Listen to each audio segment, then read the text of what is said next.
கோவையில் கல்லூரி மாணவிக்கு நடந்த கூட்டு பாலியல் வன்கொடுமைக்கு எதிரான கண்டன ஆர்ப்பாட்டம்.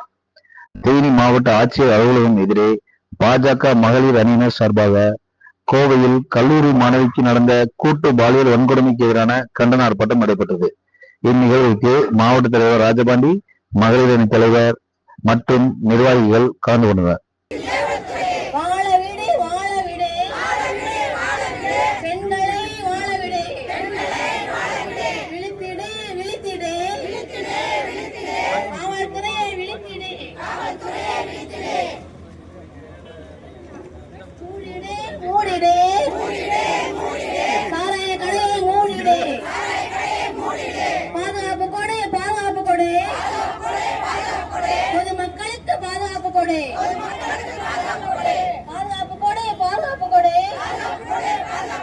குழந்தைகளுக்கு பாதுகாப்பு கொடு.